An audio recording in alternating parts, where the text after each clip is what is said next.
Alors, vous avez mis votre maillot pour remplacer Rodrigo blessé au Carvajal. Thibaut Courtois dans les buts, ça peut peut-être faire un petit peu court, mais ils vont... c'est pas très original en même temps mettre le maillot du Real Madrid, mais enfin bon, on vous connaît. Mais donc, il y a des absents là. Ça peut il y a être beaucoup d'absents parce que handicap. justement sur le plan défensif où on se retrouve justement avec Lucas Vazquez qui devrait quand même défendre sur le meilleur joueur barcelonais de l'heure, c'est-à-dire Rafinha qui a filé un triplé là. Ce sera très très compliqué et surtout aussi Barcelone joue avec une défense avancée. Ça aurait été très intéressant qu'on soit avec un Rodrigo que de se retrouver maintenant avec un milieu à 4. Donc ça nous fait manquer beaucoup de choses sans pour autant oublier que même si Luna est un bon gardien oui. Mais l'absence de Thibaut Courtois en ce moment-là, ce n'est pas quelque chose de très très très très bien. Et surtout quand on voit aussi que aujourd'hui, bon, peut-être sur le plan défensif, le Real sera obligé de repositionner peut-être Militao ou quelqu'un d'autre du côté droit, et on va se retrouver avec Tchouaméni et qui sera non seulement devant Lewandowski, mais aussi c'est sur la même zone que viendra Olmo, parce qu'il va certainement entrer. Donc ce Barça-là, c'est quand même 43 buts marqués en 13 matchs. Il marque beaucoup. Et ce Real, bien évidemment, c'est toujours, on est en train de se chercher parce qu'on ne parvient pas à trouver une équipe à cause des blessures et aussi parce qu'on est obligé de changer de système. Mais cependant, il faut quand même se dire qu'aujourd'hui, on sait que les 4 derniers classicos, le Real, c'est 4 victoires avec 13 buts marqués, 4 buts encaissés. Donc on part déjà un peu favori. Et quand Barça va arriver, Barça va dire, bon, bien évidemment, nous, on a maintenant les Yamal, les consorts et tout. Sauf que je peux vous garantir une seule chose, c'est que quand vous avez le Real de maintenant en face, même s'il est diminué, il ne va pas manquer d'arguments pour vous tabasser parce qu'il y a un proverbe africain qui dit lorsqu'on veut taper son chien, on trouve toujours le bâton à côté. Oui, mais il y a Lamine Yamal, hein, il inspire vraiment les auditeurs, les téléspectateurs, Eric, Hubert Zanguet, Lamine Yamal, c'est plus fort que tous les joueurs du Real Madrid réunis. El Refegay, Lamine, il va écraser la défense madrilène demain. Non, mais c'est vrai que depuis le début de la saison... Il n'y a pas que Lamine Yamal, surtout. Voilà, c'est ça qui est intéressant. J'attendais que Rémin Gono ait fini son On parle de nouveaux souffles. Mais parce que on l'avait vu venir l'année dernière, hein, quand même. On avait été un peu sévère pour le Barça, mais... Parce que d'abord, effectivement, le Real a gagné les 4 derniers. Mais c'était sur une seule saison, puisqu'il y avait un match de coupe et un match de supercoupe au milieu. C'est-à-dire que les 3 précédents, en revanche, c'était le Barça qui les avait gagnés, notamment l'année où ils ont été champions. Faut pas oublier ça, avec Xavi à la tête. Et Xavi avait déjà lancé ces jeunes. Donc, ils ont été lancés très tôt, pour les raisons qu'on sait. Mauvaise gestion, plus d'argent pour recruter des joueurs. Et donc, on fait confiance aux jeunes et on les fait monter très tôt, parfois même trop tôt, puisqu'il y en a qui sont un peu grillés comme Ansu Fati. Mais ce qui se passe aujourd'hui, c'est qu'on voit que cette équipe de Barcelone, et grâce à ces jeunes, plus certains anciens qui sont encore là, certains même qui reviennent. Frenkie de Jong qui a été absent longtemps pour blessure, qui revient à nouveau. Rafinha qui était un peu porté disparu, qui est en totale résurrection. Bref, on a un cocktail parfait, réussi par Hansi Flick, qui est arrivé avec un œil neuf, mais avec des convictions. Il les avait mis en place avec la sélection allemande, avec le Bayern. Et on a une équipe extrêmement séduisante et surtout, on a un effectif très large. Ce qui fait qu'il peut faire tourner. Il y a 4 blessés au Real. Rémin Gono les a cités. Effectivement, Dani Carvajal, David Alaba, Rodrigo et Courtois, le gardien. Il y en a 6 à Barcelone. Mais on n'en parle pas. Parce que justement, au Barça, on a c'est pas le même calibre. Comment tu vas comparer? Il y a Ter Stegen quand même, qui est d'habitude le gardien titulaire. Oui, qui manque aussi. Il y a Ferran Torres, international espagnol. Il y a Ronald Araujo, qui est un des piliers de la défense d'habitude. Ben, le Barça joue ça. Et le Barça ne joue pas. Et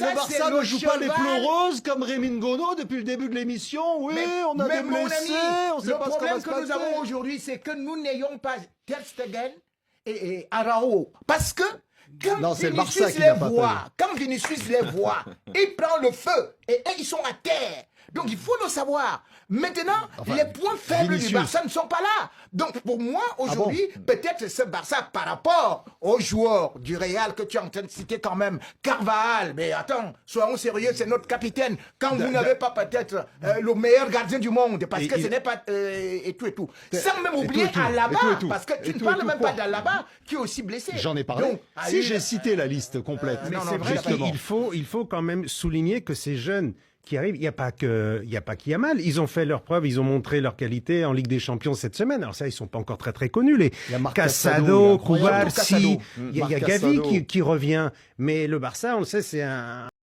Est-ce qu'en un claquement de doigts, il arrive à obtenir des résultats? Non, il repartait très bas. Mais ces jeunes qu'il a lancés, lui, Xavi, maintenant, Flick bénéficie aussi de ce travail. Voilà. Parce que Lamine Yamal, pas au Cubarsí, ils n'ont pas commencé là, au mois d'août, en équipe première. Quatrième classico. Ils ont déjà joué, effectivement, sous la direction de Xavi. Donc ils ont, même ils sont très jeunes, ils ont 18, 19, 20 ans, ils ont déjà un petit peu de bouteille.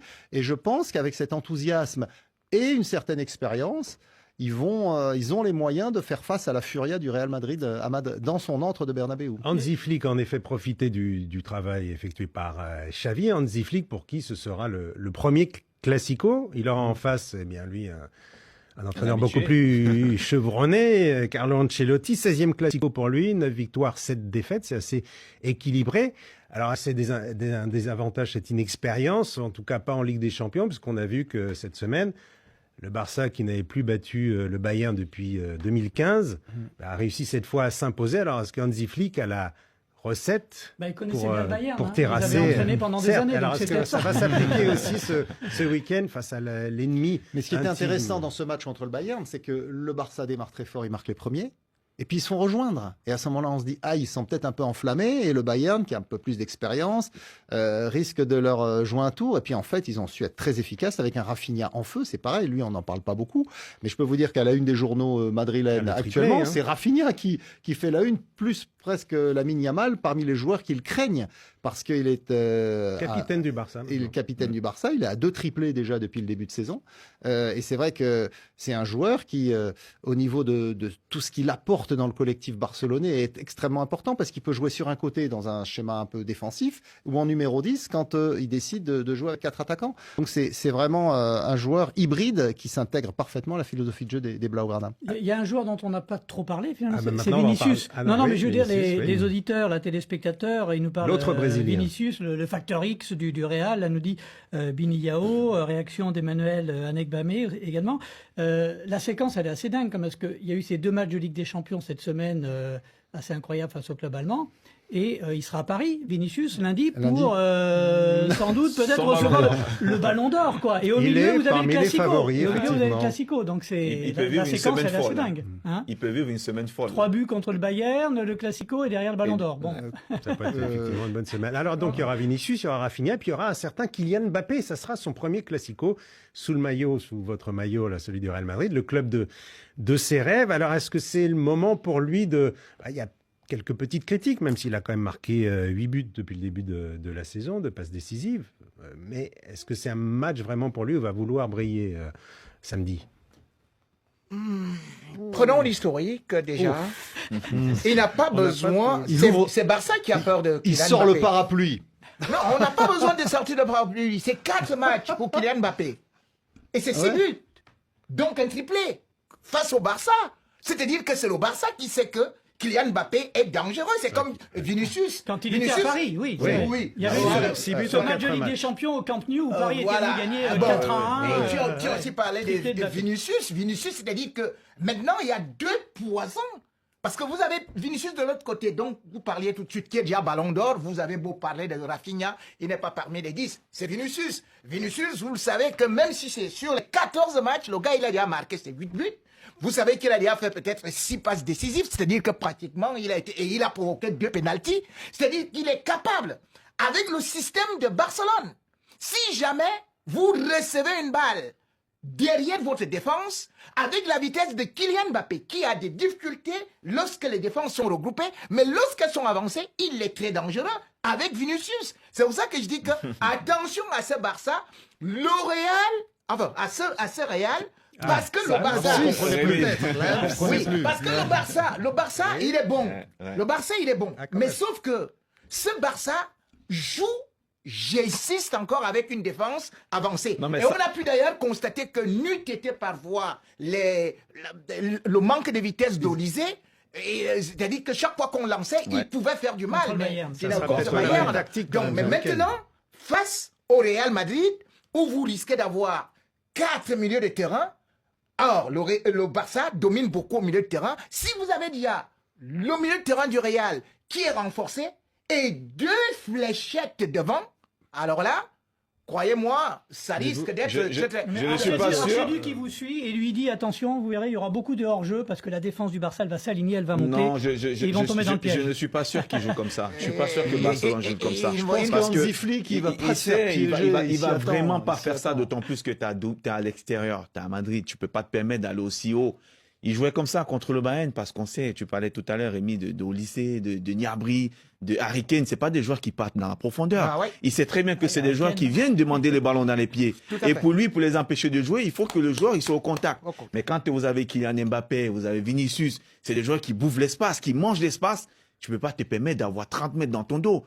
Mais je pense qu'Hansi Flick, c'est un grand entraîneur. Il ne pourra pas prendre ces risques-là. Il a suffi de regarder le match contre Dortmund. Comment est-ce que le Real a marqué quand ils sont revenus au score et qu'ils ont eu de l'espace ensuite pour partir en contre-attaque. Vinicius, il a marqué 2 de ses 3 buts comme ça. Donc, Flick, il est pas fou. Il a bien vu comment procède le Real. En revanche, quand vous faites une barrière solide derrière, eh bien, ils ont plus de mal à s'exprimer. Ils ont du mal. Alors, c'est un classico entre les 2 premiers du championnat de la Liga. Le Barça est en tête avec 3 points d'avance sur le Real. Le Real qui reçoit ce week-end. On en est à la 11e journée.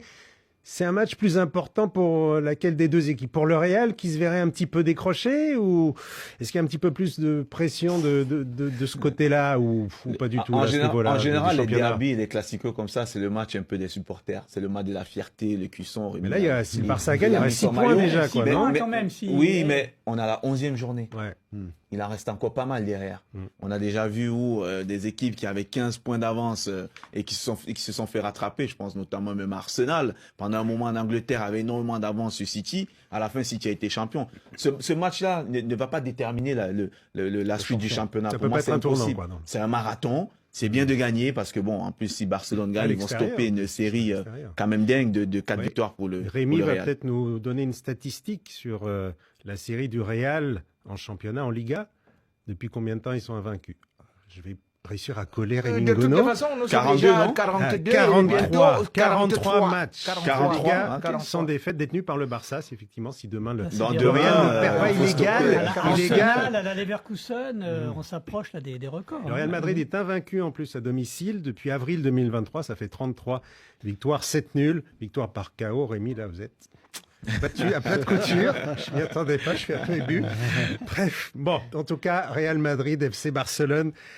Le spectacle commencera à 19h temps universel au stade Santiago Bernabéu. On sera évidemment devant nos écrans. Je ne sais pas si quelqu'un aura la chance d'y être. Benjamin, peut-être? Ah oui, bien sûr. Ça, c'est un match qu'on Pierre Chaperon aussi pour aller. Pierre Chaperon pour oui.